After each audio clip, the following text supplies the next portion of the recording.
I was asking myself this question. I was staying in kind of a nice part of Tel Aviv that, had like fancy wine stores, yoga studios, people walking around in Lululemon. I mean, the full liberal catastrophe, right? Like the whole picture. You could squint and, I mean, the architecture would be different, but it could be Marin or the West Village or the Mission District or whatever, right? Like literally Israel, like you put a gun to your average Westerner's head and say, your children must grow up in Gaza City or Tel Aviv. And there's only going to be one answer, right?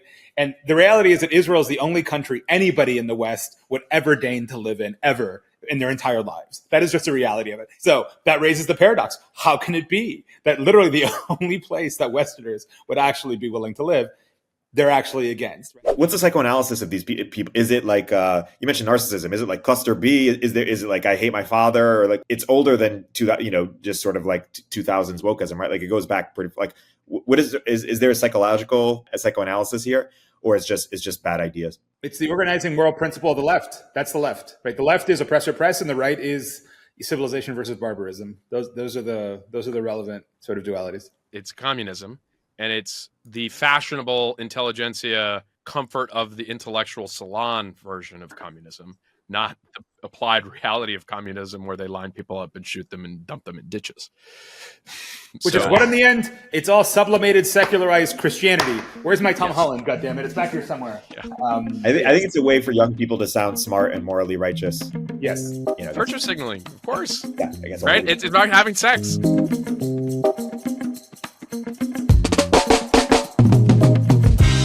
I wanted to get into something that we didn't cover in the last two episodes. I was re-listening to it. Some people say that if Trump were in office, this whole thing wouldn't have happened. What's that argument? And are you sympathetic to that argument? Here, let me make the for and against case. The against case is Hamas would have done this anyways. And if you're like really a serious case of TDS, you live in this world where you think Trump's foreign policy was bad, despite the Abraham Accords, which are on pause right now, but I'm optimistic that they'll pick back up because I don't actually think MBS cares about the... This is the Saudi Arabia-Israel alliance, right? Well, alliance is just how about just recognize, right? So history, all Arab countries hated Israel. Egypt was the first to, after the Yom Kippur in 73, I think it was like late 70s, Egypt recognized Israel, and that was a peace deal, partially because the United States was paying off Egypt, right? And I think I mentioned in the chat, like I listened to that book a few of our friends recommended, Dennis Ross, who was the former envoy. I don't know if he was the actual ambassador, but I think he was a senior person in the State Department who, in both the I think Bush senior administration or maybe even Bush Jr. and Obama for Israel. So he's worked for both sides of the aisle on this issue.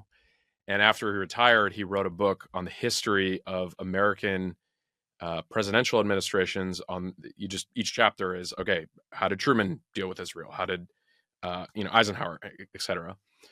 And one thing I found interesting with the book that I hadn't had as much depth on is just how big of a player Egypt was during the Cold War relative to the other Arab countries, specifically because Egypt had leader, president, dictator, whatever you want to call him, Nasser, who was willing to stand up to the West. And he's a pan-Arab nationalist. He actually, at one point, it was kind of crazy, weird quirk of history. Syria kicked out their ruling, family or monarch or whatever. And then they said, well, we want Egypt to run us, which kind of doesn't make a ton of sense given they're not close. Israel's on the other side. So I think it was called the United Arab Republic. It didn't last very long. But long story short there, Egypt is the first to kind of, after losing a few wars to Israel, they kind of say, hey, okay, we're gonna have peace with you guys, and we're happy to take U.S. aid. And Egypt today still, I think, is one of the largest recipients of like direct U.S. aid, just because it's 100 million people, and it's a Sunni country that is not the Saudis, right? But they don't have oil. The significance of the Abraham Accords is this is the second major recognition of Israel by countries that are not like, who cares about Lebanon and Syria at this point? Both are effectively failed states. The Saudis, say what you want about them, but they're extremely wealthy, extremely influential in the region because they make a ton of money off of oil. And as well as the the Emiratis, UAE, Qatar. So that whole area, the Abraham Accords, specifically, I think with the Emiratis and the Saudis, Kushner was able to kind of broker a deal, basically. And partially because MBS, who is not officially the head of state, his father, who's senile, is still the king, but MBS is running the show. But I think in the same way that it's like everyone was kind of surprised Biden like kind of had like a pro-Israel stance, it's like there's still something going on in there. I think the same thing is happening in Saudi, where they still live in this, oh, if Israel is, having any type of aggression towards the, Gaza or the West Bank, the standard line for the Saudis is like, hey, like we're against that, like we're pro-Palestinian. But 2 weeks before, or the 10/7, that was not a major issue. Like the Palestinian issue, like there were a bunch of articles in the New York Times about this and Wall Street Journal, how the Palestinians like basically had no leverage in this, and the Saudis were actually happy to recognize. So that is like the actual thing that most people cite is like, okay, this is why the timing of that happened. And then you have to make the assumption of, was Hamas doing this independently? Which I think you've seen a variety of different reports come out. The official line for the U.S. is that Iran did not do this, but there have been leaked stories to the Wall Street Journal or whatever, is that the fighters went to Iran. All in covered this, right? David Sachs thinks that like the Wall Street Journal is trying to drum up a war and all this kind of stuff. So, but go back to Trump. So Trump's foreign policy with Iran was the reverse of Obama, who had tried to do this nuclear deal, and then he goes and he has a drone strike Soleimani when he was in Iraq when he wasn't supposed to be. And so arguably, and then Iran really didn't do anything back. Okay. So if you take the frame, and this is a good point for Antonio to jump in, is that if you believe the Middle East is actually much more in the frame of like traditional history where strength is valued, not like the kind of global liberal world order of the Anglosphere, then Trump getting rid of Soleimani kind of said, like, Iran, don't stick your finger in anything. Like, this is, I'm gonna come back and I'm gonna hit you 10x harder, right? Whereas Biden was giving $6 billion or unfreezing money that was going to go for humanitarian aid, despite the fact that if you get $6 billion over here, you can go spend $6 billion somewhere else. That's the side. I think it's not productive to be like, oh, would this have happened with Trump? But I think what is interesting is basically the Biden administration now is in a place where they have their caught with their pants down, right? Like, and this Iranian spy ring that was really timely when we did that podcast with Jacob, and he was bringing it up. I didn't even know about that. But it's the Biden administration is pretty compromised on Iran in terms of just their policy. I mean, it's a continuation of a failed policy from Obama, and now they're having to kind of do a big 180. And like the revealed preference for the U.S. is, and I just posted in the chat, is they just kind of had an Ohio class nuclear sub just like surface. That doesn't happen. Like you just look up online. Like usually they keep those things pretty quiet, but it's a flex to say like Iran, don't get involved here. And I mean, like they are involved, because I don't know if you guys have been following the like open source intel. The northern front is a total battle zone, right? Like you follow any of this stuff, it's like the Gaza stuff is all about the Israelis slowly doing this boa constrictor, but like the northern part of Israel is under constant rocket fire from Lebanon, from Hezbollah, and then rocket fire from Iranian militias in Syria. It's just like, and it's like every time the IDF announces that it's like they shot a rocket in, and then we just did a bunch of airstrikes.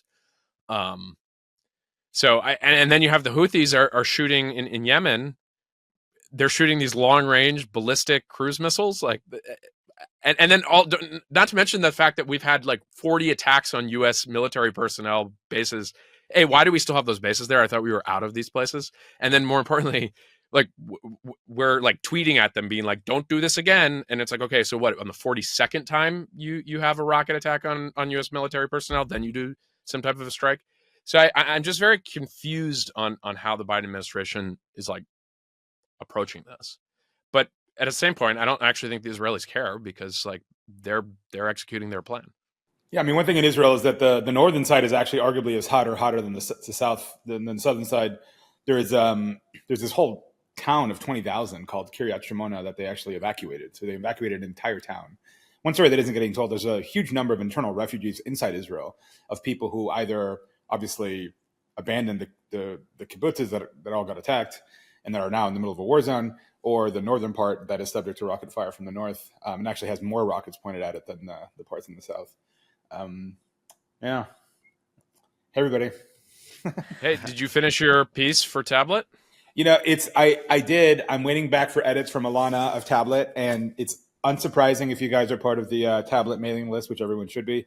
They're like putting out 1 or 2 pieces on Israel like a day now. So there's like a pipeline. Then I was super late on it, so we'll see if it comes out. But there's a lot of interesting on the ground stuff in there. The whole vibe of what it was like there, which I think we did a show when I was there. And then also looking at this like 45-minute video that the Israelis put out with like all the captured Hamas footage, which is even worse than the public stuff, that they started showing it to journalists when I was there, and now they're trying to show it to everybody. And so I was trying to actually coordinate if Erik and anybody who was willing to put on a screening of this somewhere in San Francisco, they're trying to get it out to Silicon Valley. So I'm trying to facilitate that as well. I mean, that Telegram chat that you suggested, and I think there are like a couple of them. I mean, crazy. Like the stuff coming from these big Telegram chats. This is the first time I never really got into the Ukraine one, but obviously that makes sense given how big it is in Russian-speaking world.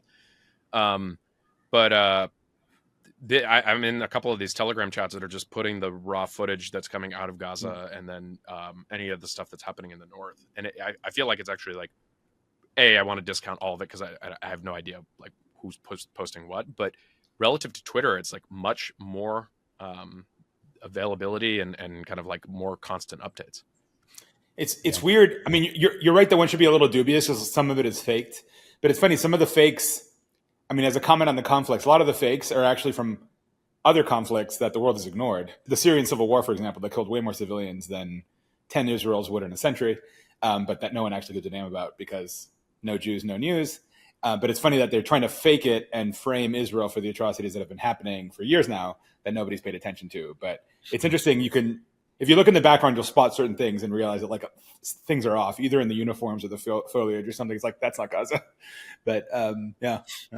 Hey, we'll continue our interview in a moment after a word from our sponsors. Real quick, what's the easiest choice you can make? Taking the window instead of the middle seat, outsourcing business tasks that you absolutely hate. What about selling with Shopify? Shopify is the global commerce platform that helps you sell at every stage of your business. Shopify powers 10% of all e-commerce in the US, and Shopify is the global force behind Allbirds, Rothy's, and Brooklinen, and millions of other entrepreneurs of every size across 175 countries. Whether you're selling security systems or marketing memory modules, Shopify helps you sell everywhere, from their all-in-one e-commerce platform to their in-person POS system.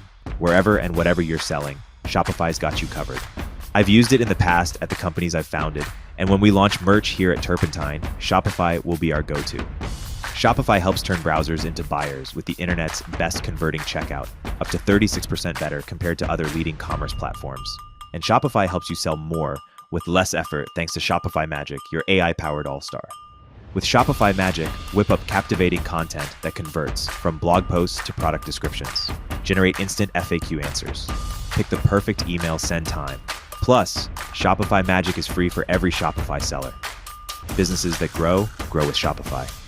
Sign up for a $1 per month trial period at shopify.com/momentofzen. Go to shopify.com/momentofzen now to grow your business no matter what stage you're in. Shopify.com/momentofzen. Compliance doesn't have to be complicated. In fact, with Vanta, it can be super simple. Trusted by over 5,000 fast-growing companies like Chili Piper, Patch, Gusto, and Juniper, Vanta automates the pricey, time-consuming process of prepping for SOC 2, ISO 27001, HIPAA, and more. With Vanta, you can save up to 400 hours and 85% of costs. Vanta scales with your business, helping you successfully enter new markets, land bigger deals, and earn customer loyalty. And bonus, our Moment of Zen listeners get $1,000 off Vanta. Just go to vanta.com/zen. That's VANTA.com/ZEN. Just because it's good for podcasts to have some differences of opinion. We have David Sachs being consistent and saying, hey, U.S. should not have been super involved in Ukraine, should not be super involved here. We have Antonio being, consistent himself, having visited both Ukraine and Israel, and believing that, U.S. should support those efforts. And Dan, I'm not saying you're inconsistent, but it seems more sympathetic to U.S. being more involved in Israel in terms of us having more strategic interests there than in Ukraine. I don't want to, botch your position, but why don't you share your thoughts? Well, let's. I mean, there's facts and circumstances here. So Ukraine, not a traditional U.S. ally. Okay, traditionally part of the Soviet Union, not part of NATO. Like, we don't have any formal alliances there. The adversary is Russia, who has the largest stockpile of nuclear weapons still, even though they might be a shell of their former self. I think in the case of Israel, you have a small country surrounded by hostile, maybe not effective countries at this point. And you have a group of people that had 6 million, I don't even know, 6.5 million people killed during World War II.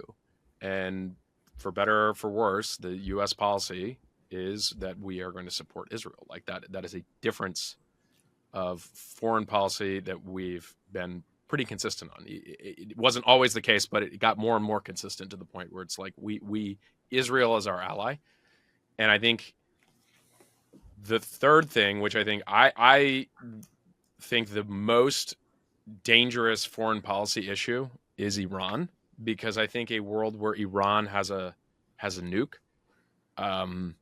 is a much more dangerous one, and one that you could see 2 million people in Tel Aviv die because of something blowing up. I don't even think it would be a missile. I think they just smuggle it in. But I think that is an existential thing for Israel, and I think, frankly, just based on how Iran supports these kind of terrorist groups, Hamas, Palestinian Islamic Jihad, Hezbollah, the Houthis, like all of these people, like we should not allow Iran to get to that nuclear capability.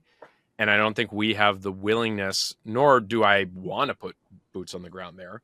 But if Israel is willing to do the dirty work, which I think that they've done over the last couple of decades in terms of at least slowing that program down, then I think that that's just like from a pure realpolitik, that's a good ally to have, right? Like, the only secular democracy in the Middle East. Let's support that one, and if they're going to be willing to like help contain a potentially very dangerous country, I think that's useful. And it's not to say they don't care about Ukraine as much as I think it's like, I am of the opinion we shouldn't be getting more involved, if to the degree that NATO is supporting it like it is, and if you can get it to some version of a ceasefire, then or peace, then I'm more fine. But I basically care less about Ukraine than I do about Israel. I mean, I do too, to be honest. I was more willing to get, blown up in a rocket attack in Israel than I was in Ukraine, just because it seems like I had a little more skin in the game, so to speak. Wasn't really willing to die for Ukraine, but Israel's a little bit more, has a little more stuff to it. Personal. Yeah. I mean, I can just go on a total rip of my piece for Tablify. There's like 4 or 5 different talking points, Erik, that we can go at if you want to. But let's do it. It might be getting perilously close to cancellation, even though Alana, who's read the first draft, says it's not going to get me canceled, but she always says that. That's what we're here for. Jump in. Didn't you already get canceled? I don't know, man. Cat has only so many cancellation lives. Although I have to say, I was laughing this week because Apple announced that they had yet another Slack mob. This is like the end of the Hunt for Red October, when like the Russians claim to lose another sub, right? And like the joke is, what, you lost another sub, right? It's like, wait a second, Apple, you're like dealing with another Slack rebellion. In this case, people posting verses of the Quran. I guess Jews at Apple and Muslims at Apple groups did not get along, simmering border feuds. One can only imagine. I would love to see screenshots of all this, by the way. But in any case, apparently they had to shut down Slack mobs over the Israel thing, which I have to say tickles me to no end. But amazing. Jump in. Let's walk through the piece. Some of the main points. Oh, well, I mean, some of the observations in the piece, other than like what is the on the ground look and feel of what it's like being in southern Israel, which I think we covered last time. But I think we did it right after I'd come back from South Israel. It's. I think it's interesting. Like I've often said, like everything in the U.S., every foreign policy issue is played as like as a stage for like a domestic policy issue in the United States, which is partially true.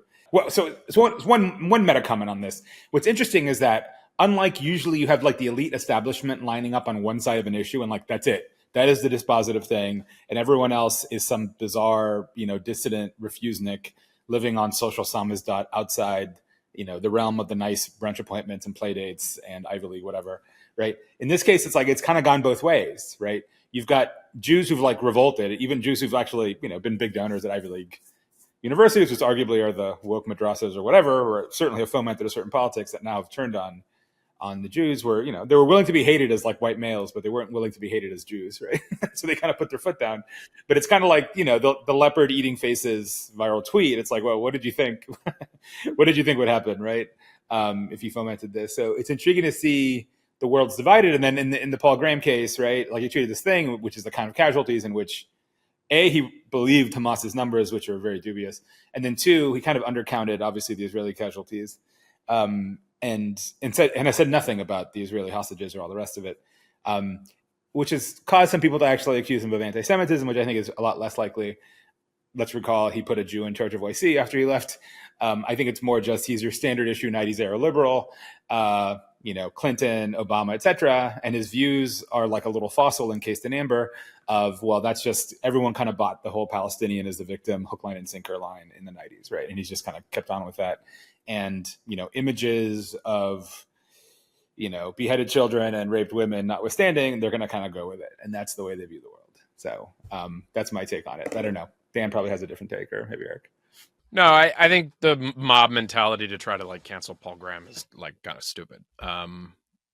Easy for me to say, right? Like I'm not Israeli and I didn't have anyone die, so I probably would be feeling differently. But I think what I was disappointed, but whatever, is he doubled down on the stats, like as in like, oh, this is reliable reporting. And I mean, anyone who has any amount of like media savvy in terms of the current environment, the hospital, right? Like the one that the New York Times took the Hamas line, hook, line, and sinker and said 500 people dead as an Israeli airstrike front page. And you had protests in multiple Arab countries. I think there was like a historic synagogue in Tunisia that got destroyed because people felt like, this had happened. It's completely fabricated. And it came out later. Not only did the, Israelis and then the US intelligence say it didn't. I think it was like someone put it in the chat. It was like some UN thing, or it's just like, now it's just like, we were able to inspect the hospital grounds. It was the parking lot. It probably was a rocket from Palestinian Islamic Jihad, and there were no one dead. So from 500 dead to 0. So any number that you're seeing coming out from the Palestinians, and you don't even have like, say, any number that the Israelis are putting out, discount that. But the just like straight line reporting, like, oh, this many people have died, when this is basically the health ministry is run by Hamas, and Hamas is using ambulances to move around their senior people in violation of, anyone who wants to talk about international law or the UN Declaration of Human Rights. Last time I checked, if you use an ambulance, basically to make it a military target, which could then hurt civilians, that's not good. Building your tunnels underneath hospitals, schools, mosques. Also, so it's an impossible moral game, because it's so easy to just say, look at these innocent people who are dying. Yes, that sucks. It is a tragedy. However, what is the recourse? How do you get rid of Hamas? Because otherwise they are going to continue to shoot rockets, and they're going to continue to have a major atrocity that they will try to commit at any point that they can. And so I think it's like this is the harsh reality of of a war, and a war that is removing a genocidal terrorist organization. We would do the exact same thing if the cartels had perpetrated something at the similar scale, cross-border from California to Texas, and you had all these. We would have invaded Mexico in 2 weeks, and you know, like, I think like people want to pretend that there's like some referee or some other recourse that you can solve these problems. It's like, you can't. Like, if the other side is a genocidal terrorist organization, the only way you can remove them is extermination. And if there is collateral damage as a result of that, I mean, I think the Israelis are trying to do everything they can, right? They have this humanitarian corridor that they keep opening up. They spent multiple weeks telling people to get south of basically the halfway point in Gaza. And then you have these pieces of media that come out, and again, I don't know how to verify it or not, but it's like Hamas is shooting people who are going down the street. And again, I actually don't know if that is true, but every indication seems like that Hamas wants these people there because, one, the civilian shield prevents Israel from really hitting them as hard as they can. And then the second thing is that every time you do have civilians actually die, they lose a little bit more credibility with the West. But then the question at this point is, does Israel even care about the West? Like, are they just going to say, you know what, this is existential for us. We have a sophisticated tech and weapons industry at this point. Our kind of neighboring countries that used to be existential in terms of a threat are all basically failed states. And so at this point, we can survive on our own, and we'll cut our own deal with Russia or China or someone else who's a little bit more realpolitik and less susceptible to whatever woke mind virus is that would believe Hamas propaganda without even wanting to do a little bit of diligence. Yeah, I mean, and we saw that happen with Syria, right? Americans drew a line in the sand; they didn't respect it, and so Israel started dealing directly with Russia. If you're talking about crazy settler friends who live on hilltops, they're like, yeah, well, fuck the U.S. We'll just deal with Russia and China. Why do we need them? And so, like, there's definitely a vibe there where it's kind of optional. And even those who are kind of on the secular Israeli left, one point in the article that I make, like, part of the reason why Israelis are so bad at PR, right, and like the media cycle has kind of gotten away from them by and large, is that they don't realize how weird they are as a people and how weird they might seem to Western elites now. So, one thing, Naftali Bennett, the former PM, he tweeted this thing where, I mean, very heartwarming to be clear, but trying to look at it as like, a Western bugman, so to speak, right? It's like a couple getting married under wartime conditions in uniform with a man toting a rifle surrounded by their wartime colleagues going off to war, right? Or another one where there's these are like the viral videos that went viral shortly after the attacks. It's like a father was missing their son's bar mitzvah, and so the unit had the bar mitzvah at the army base. And so here you have a kid, a male undergoing a rite of initiation. They're all singing, various nationalistic songs. The kid is actually carrying a Torah, right? They're all in uniform. It's like, how do you explain this at an ethnic studies seminar at Yale exactly? Like, how do you quite sugarcoat this and explain this to your, like, your sort of basic bitch Ivy League midwit, right? Like, how do you kind of get this across the finish line to them? And the answer is you don't.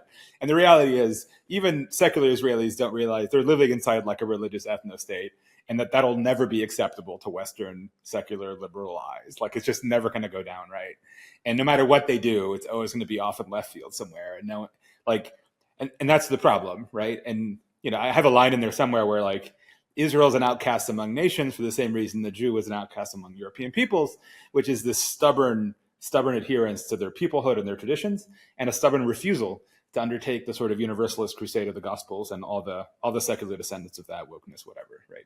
Like, they sort of reject the universalist crusade of, like, oh yeah, let's expand liberalism and democracy throughout the Middle East, right? Because at the end of the day, they have to pay the consequences, right?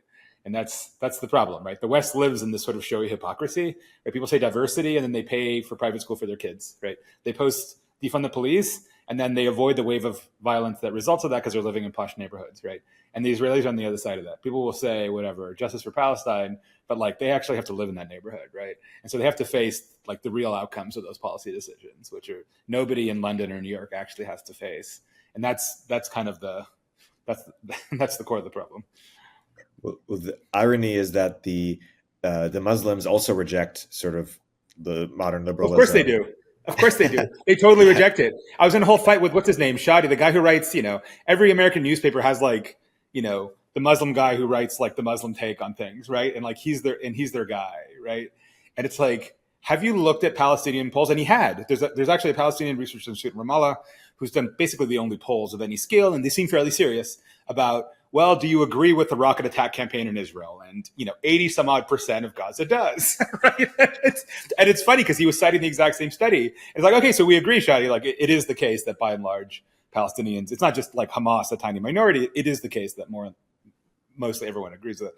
But he just refuses to accept the implications of that, right? And this is the problem of the modern liberal, or like Noah Smith saying if Gaza had $10,000 per GDP per capita, then they would all just sit there and start Y Combinator startups, right? Instead of trying to wipe Israel off the map. And it's like these liberals just don't understand. Like, why don't they want to be like us, right? The reality is, if you actually have democracy in the Middle East, what you actually do is you elect populists and religious extremists like the Muslim Brotherhood and Egypt. You don't actually get the sort of people that the West likes to shake hands with. In fact, the sort of people that West likes to shake hands with are typically kept in power by the West, right? So the Palestinian Authority in the West Bank is basically a puppet regime that's kind of supported by Israel because the alternative is worse. Because if you actually had elections, it would be a Hamas-style government that would take over in the West Bank, right? So like all these liberal Democrats are stuck in this quandary of like, oh, they need more democracy, but you give them democracy and you got a government that's loathsome, and you can't explain it because then you'd be forced to ask questions. Oh, why is it that populist sentiment in Gaza is very different than Israel?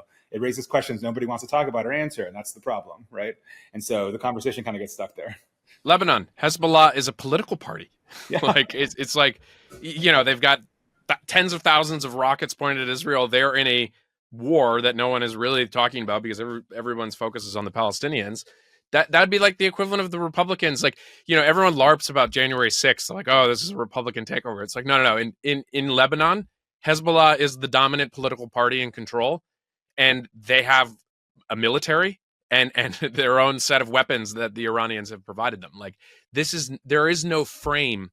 I mean, the closest is Mexico with the cartels, and they're smart enough to not mess with the U.S. They'll send the fentanyl across the border, but the violence usually stays across in the Mexican side of things because they know that they don't want, the actual retaliation. But in the case of Israel, somehow when their sovereignty, rockets are shot into their country, any response is considered a, humanitarian, and all this terrible language, and it's all oppressor, right? And somehow the Jews who, if you go back to a Jew in New York in 1920 and say, hey, guess what? 100 years from now, you're going to be considered white. They wouldn't believe you. Like, like they were the other. And so now because of the success and you use this oppressor-oppressed, ideology, that it's so crazy. This is a country that has to fight for its own existence because it has genocidal terrorist organizations that will try to wipe it off the map, in addition to a big country in Iran. So like... Hey, we'll continue our interview in a moment after a word from our sponsors. If you're a startup founder or executive running a growing business, you know that as you scale, your systems break down and the cracks start to show. If this resonates with you, there are 3 numbers you need to know: 36,000, 25, and 1. 36,000. That's the number of businesses which have upgraded to NetSuite by Oracle. NetSuite is the #1 cloud financial system, streamline accounting, financial management, inventory, HR, and more. 25. NetSuite turns 25 this year. That's 25 years of helping businesses do more with less, close their books in days, not weeks, and drive down costs. 1, because your business is one of a kind, so you get a customized solution for all your KPIs in one efficient system with one source of truth. Manage risk, get reliable forecasts, and improve margins. Everything you need all in one place. Right now, download NetSuite's popular KPI checklist, designed to give you consistently excellent performance, absolutely free, at netsuite.com/zen. That's netsuite.com/zen to get your own KPI checklist. netsuite.com/zen. The other, going back to these kind of like midwit, Ivy League educated types, I've been to a couple dinners over the last couple of weeks, and the topic inevitably comes up, and I try to kind of hold back a little bit because no one wants to be lectured. But there's like no baseline of history. They're you couldn't tell you what happened in 48 or 67 or 73, like none of it. Like they have no baseline. They don't know what happened with the Camp David Like Accords. this guy. And then Read this guy if you want to know at least a basic history of Israel. Right, but like they don't, pages, but the assassination of the Israeli PM in the 90s, like they don't have any of this context, right? And so now, I'm not even like being like, okay, can you like really get into the nitty gritty of like what's actually happening in the West Bank or Gaza? But so then it's like they just get to have a mood affiliation opinion, which is beamed down by some communist professor who basically is like, oppressed should be supported, and it has no basis in like, let's do some moral reasoning here. Like which group, if given the button to kill 2 million of people on the other side in one instant, would use it? Because Israel has that button. They have nuclear weapons. They don't use them. If Hamas had a nuclear weapon, do you think they would use it? In a second. They'd live stream the fucking thing and be cheering about it. Of course they would. Yep. It's interesting going back to, well, you would think that a group that cares so much about liberal values would support Israel because Israel is more liberal than Hamas, even though they're not as liberal as they should be. But the oppressor oppressed just, overrules even sort of the support for gay people, for queers for Palestine. They're not queers for Israel, even though Israel would be more supportive towards gay people just because. It turns out Tel Aviv has a gay pride parade. Gaza City does not, apparently. Yes. Yeah, they throw you off a roof in Gaza. In Gaza, if you do the gay pride parade, they throw you off a roof. They had to come out, I think, and say, like, we don't take the support from Queers for Palestine. And then there were people being like, what this person of color meant when he said that was, just kind of like whitewashing it. But it's the kill the boar. It's when a radical left or actual terrorist organization says what they mean. The left does all this gymnastics to kind of be like, oh, this is a metaphor. From the river to the sea doesn't actually mean exterminating all Israelis, even though they're there. So like, how does that practically happen? But someone on the right says something, and it's just like words are violence, like January 6th, like all these people need to go. Right? It's like basically part of the case against Trump is just words, like tweets. Like it's insane. Yeah. Well, but what the problem is, the real problem is, like, I was asking myself this question. I was staying in kind of a nice part of Tel Aviv that, had like fancy wine stores, yoga studios, people walking around in Lululemon. I mean, the full liberal catastrophe, right? Like the whole picture. You could squint and, I mean, the architecture would be different, but it could be Marin or the West Village or the Mission District or whatever, right? Like literally Israel, like you put a gun to your average Westerner's head and say, your children must grow up in Gaza City or Tel Aviv. And there's only going to be one answer, right? And the reality is that Israel is the only country anybody in the West would ever deign to live in, ever, in their entire lives. That is just the reality of it. So that raises the paradox. How can it be that literally the only place that Westerners would actually be willing to live, they're actually against, right? And the reality is, right, it's all a game. It's the society of spectacle Twitter battle. I mean, it's like, I've joked that it's like Cuba. I spent my 20s fighting about Cuba because I came, my parents were Cuban, came from Miami, the whole thing. All these lefties, all these idiot delusional lefties used to have this vision of Cuba, brilliant healthcare, all this bullshit, while sitting in Northern California, of course. They never moved there or anything. And you just had to disabuse them of this notion, and eventually either the truth came out or became less fashionable because of the Cold War or whatever. But like the keffiyeh is the new Chet t-shirt, right? Like all these kids in NYU, like, yes, I mean, in some sense they're evil, this and that. On the other hand, they're just stupid kids, right? Like I think the first one who got canceled for saying something was literally getting a job at some white shoe law firm where they'd sit there and defend Monsanto against, lawsuits from like farmers in Ecuador or some shit, right? Like this person is literally on that track and yet is sitting there and like raising their fist against the revolution. It's dumb. It's stupid, right? It's just the showy narcissism of whatever. Like, but I think there's three reasons. One, you do have people from Arab, Muslim, etc., who do have an ethnic hatred of Jews, and they tear on the poster for that. You've got like the person who's just like doing it because it's like the cool thing to do. And then I think the oppressor-oppressed thing that Dan mentioned is key, right? In a world in which the only moral valence, the only moral value you have, right, is being on the oppressed side of the oppressor-oppressed spectrum, then gatekeeping that oppressed category is like the utmost moral concern. That is a primary concern of society. Who gets to be in that bucket? And we have an entire diversity inclusion HR edifice that all it does is basically anoint someone as being in that bucket or not.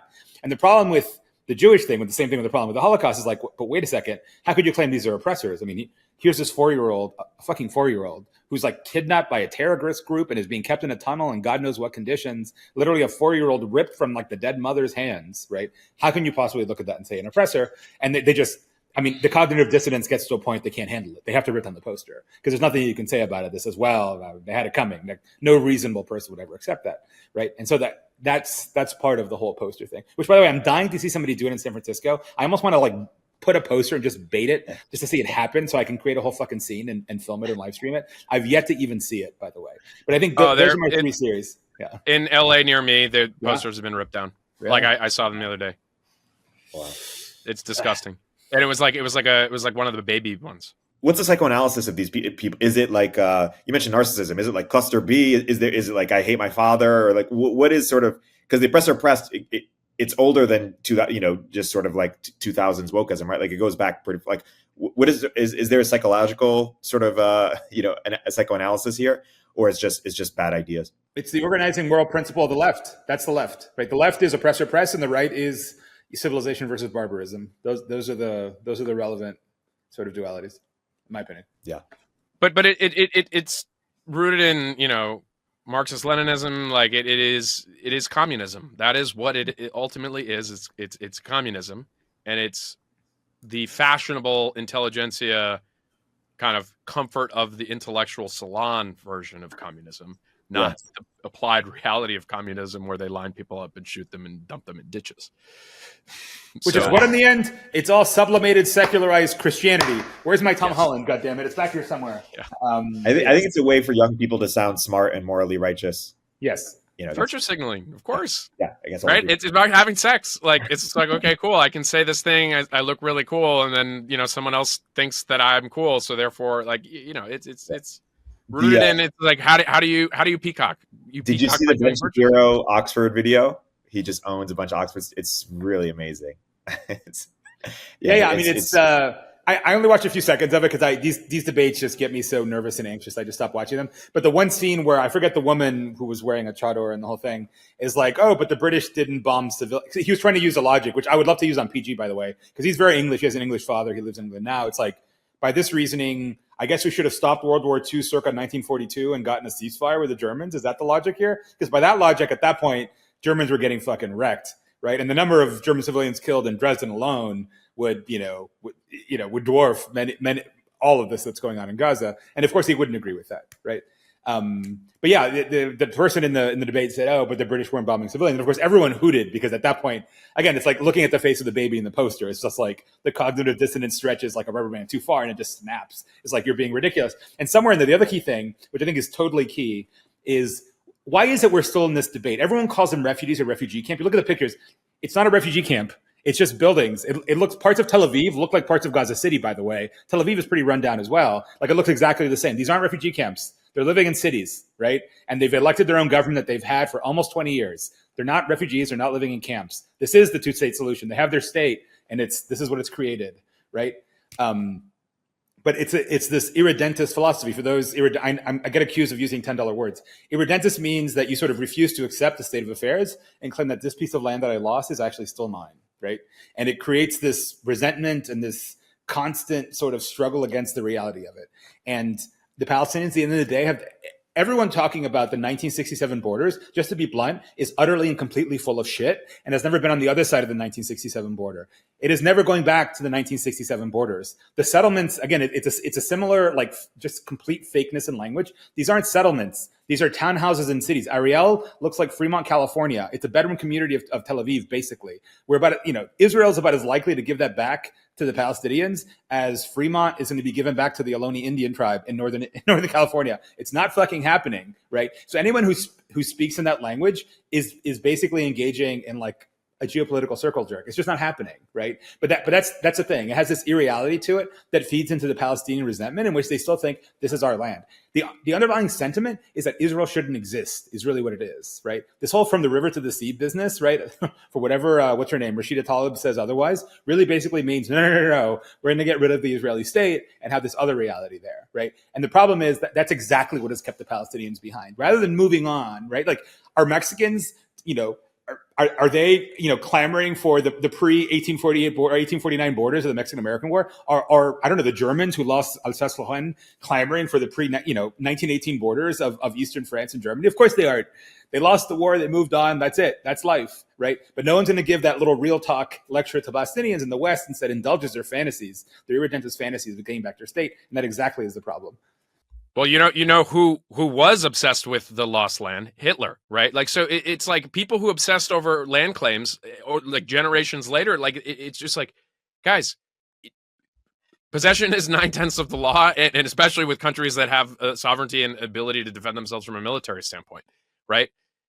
And remember, the borders are a result of Israel getting in wars that they were attacked by Arab countries trying to exterminate the country.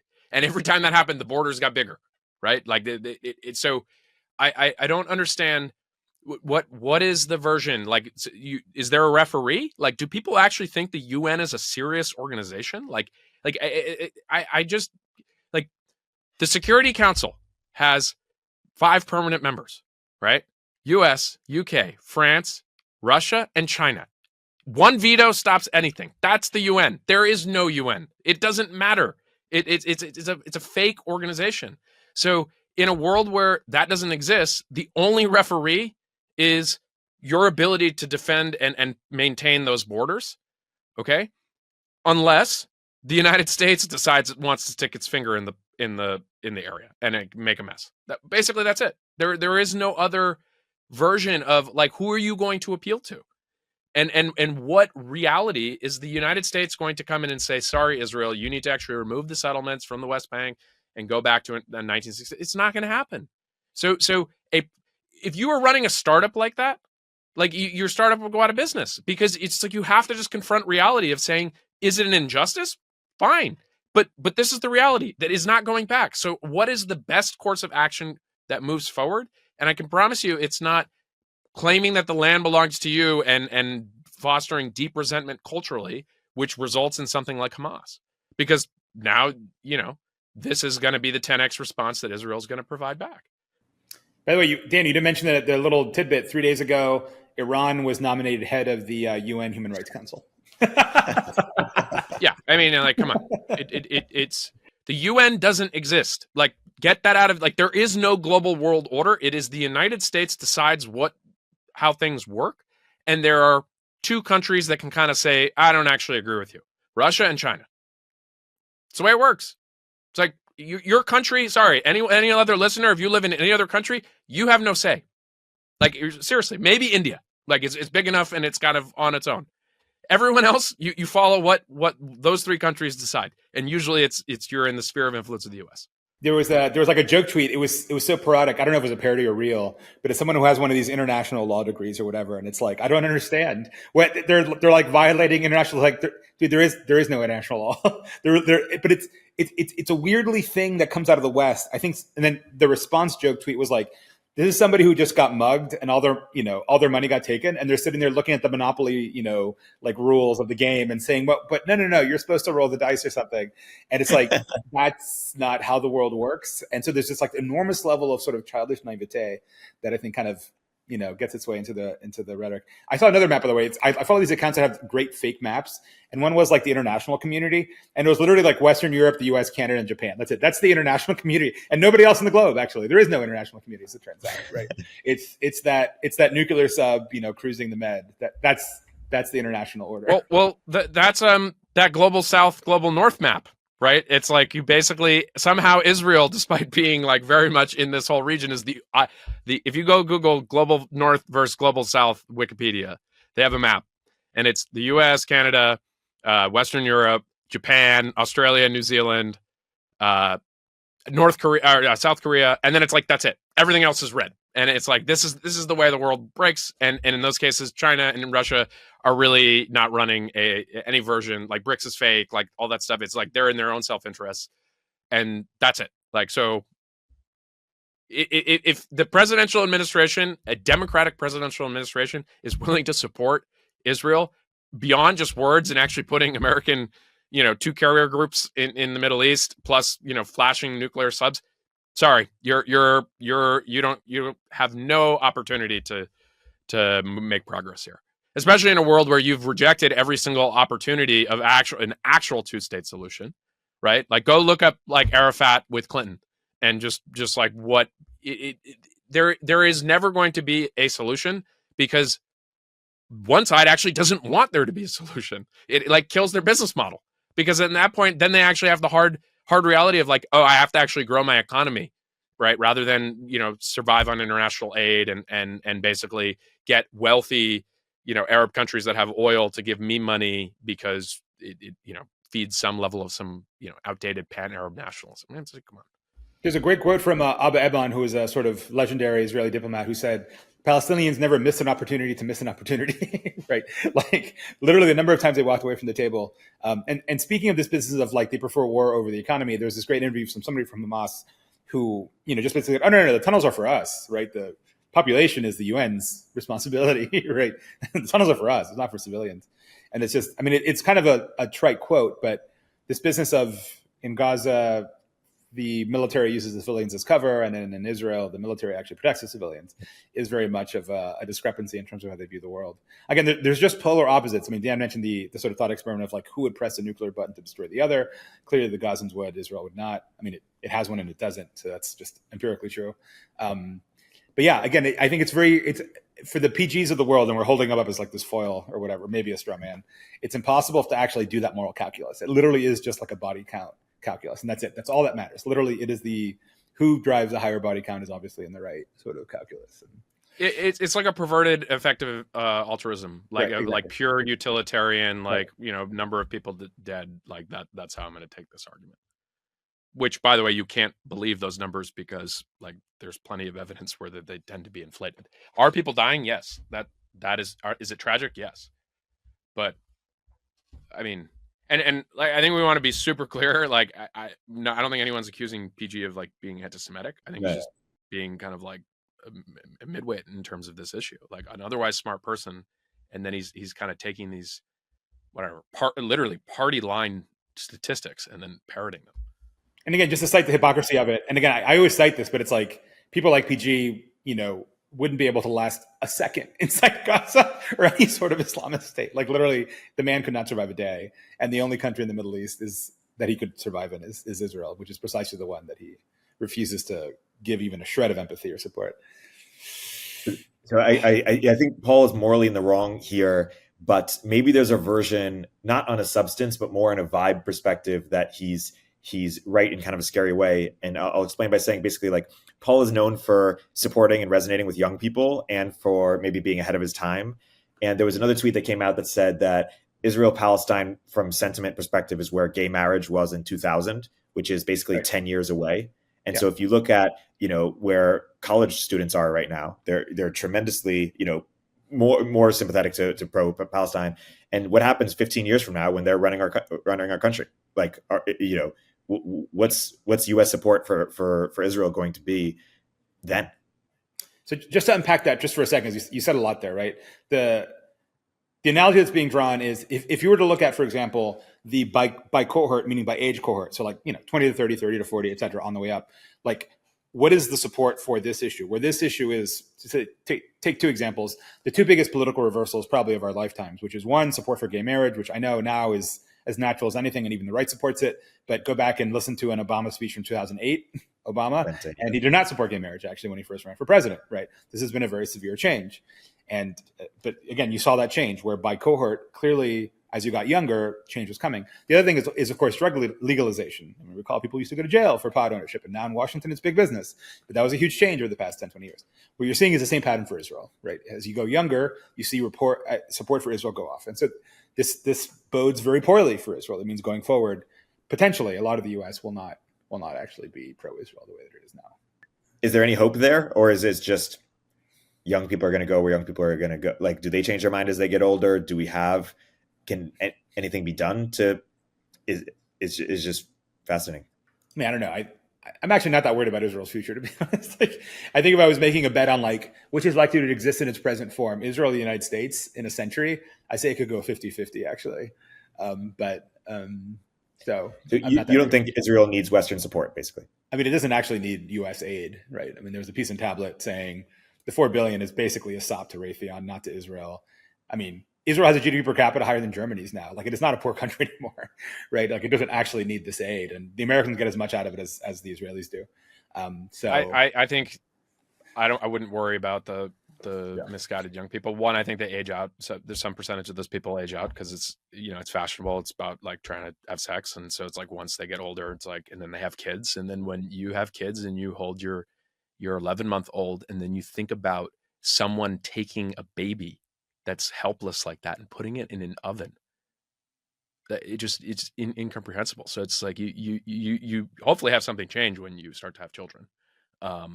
So I think that ages out about a bunch of people. But the other version is I think the Israelis are extremely sophisticated from a technology standpoint. Like, they were the ones that pioneered drones. I think that they are going to view their security, if anything, 10/7 will force them to have a generation where they are that much more prepared and sophisticated on their border security. And if the U.S. continues to support, and so that's the big question, I do think that they are going to eliminate Hamas, like, completely. Like, they are doing I've used the term, I haven't seen anyone else use it, but it's like this boa constrictor. I don't know if you're following the maps, but Gaza's kind of this rectangle. It's actually kind of like Israel is a rectangle, and then Gaza is like a mini rectangle in the bottom, the southwest. And they split Gaza in half, and they've now reached the ocean. And so they have completely cut off the north. I think a bunch of people, there was like about roughly 1 million people on each half, something on the order of what I think it's like 500,000 of the million have left. So it is actually a lot less populated than it is normally.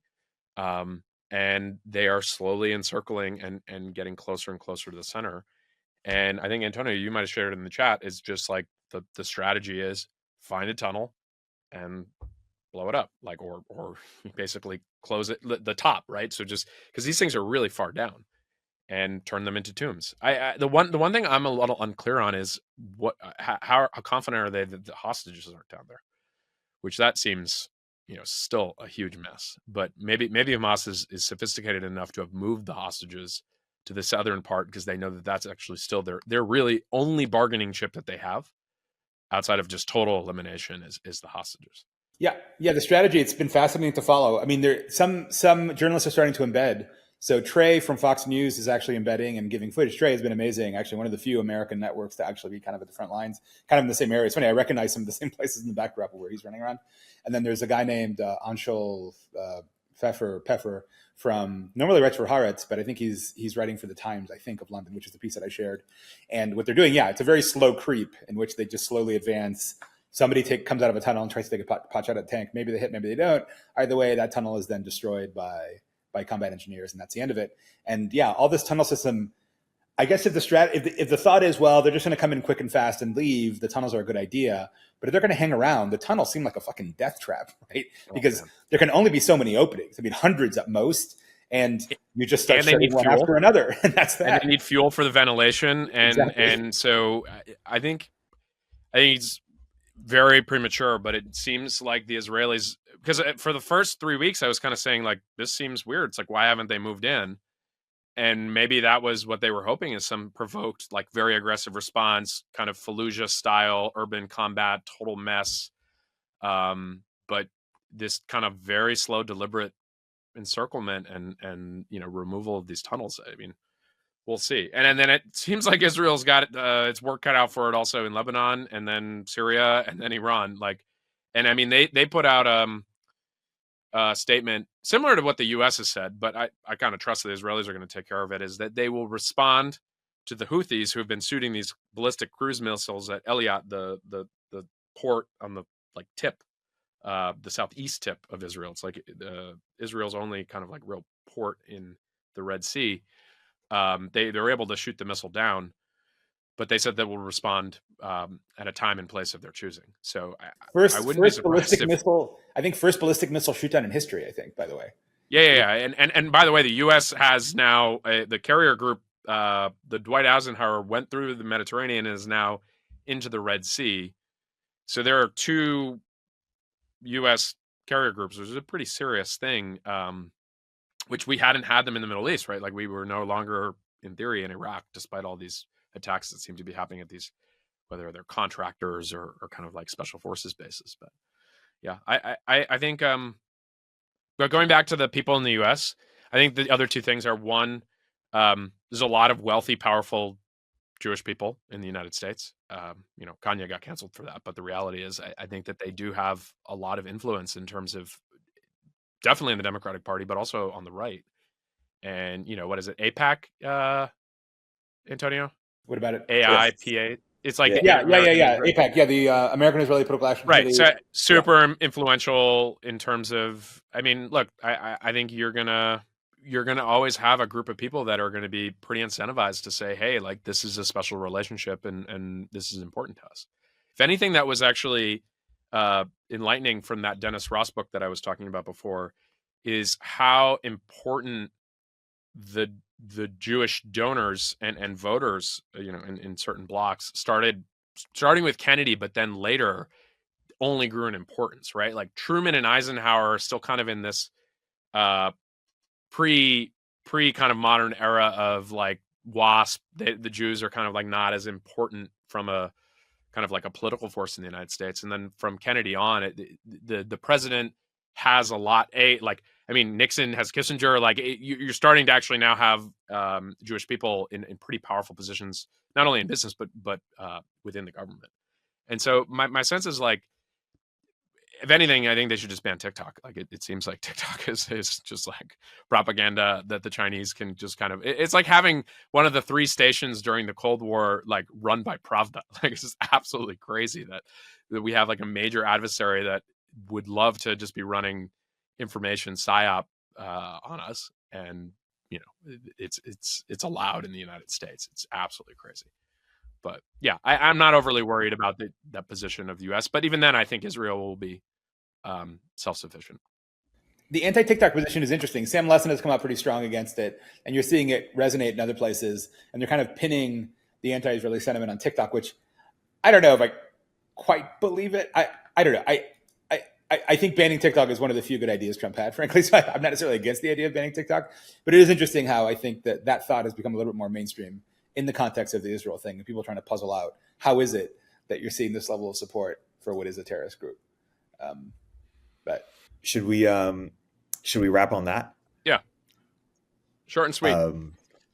Yeah, that was a good one.